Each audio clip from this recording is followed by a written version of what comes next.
Hello everybody guys. இப்போ வந்து பார்த்தீங்கன்னா என்ன பண்ணுறோம் அப்படின்னு பார்த்தீங்கன்னா, நம்ம சேனலில் வந்து சாப்பிட்லாம் அப்படின்னு சொல்லிட்டு நம்ம டீம் எல்லாருமே கிளம்பிட்டோம். ஸோ அதுக்கு முன்னாடி ஒரு மோட்டிவேஷன்ஸ் உங்களுக்காக.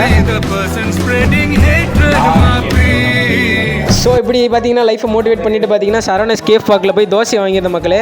ஸோ தோசை வந்து பார்த்தீங்கன்னா 70 ரூபா சொல்லியிருந்தாங்க. என்னடா 70 ரூபாய்க்கு அப்படி என்னடா தோசை இருக்குது அப்படின்னு சொல்லி கோபி ஒரே எக்ஸைட்டடாக டேஸ்ட் பண்ணி நமக்கு சொன்னான்.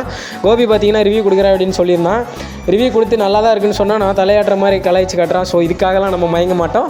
ஸோ அடுத்து வந்து பார்த்தீங்கன்னா நம்ம அடுத்து தோசையை பிச்சு நானும் டேஸ்ட் கொடுப்போமே. 70 ரூபாய்க்கு தோசை அப்படின்னு சொல்லிட்டு வாங்கிட்டு தோசையை பிச்சு சாப்பிட்டேன் எல்லா சட்னிலையும் டிப் பண்ணி. 70 ரூபாய்க்குன்றப்போ ஒர்த்தபுளாக இல்லை, பிலோ ஆவரேஜாக தான் இருந்தது. பட் உங்ககிட்ட நிறைய காசு இருக்குது, நீங்கள் ட்ரை பண்ணோம் அப்படின்னா கண்டிப்பாக ட்ரை பண்ணுங்கள், நல்லாயிருக்கும்.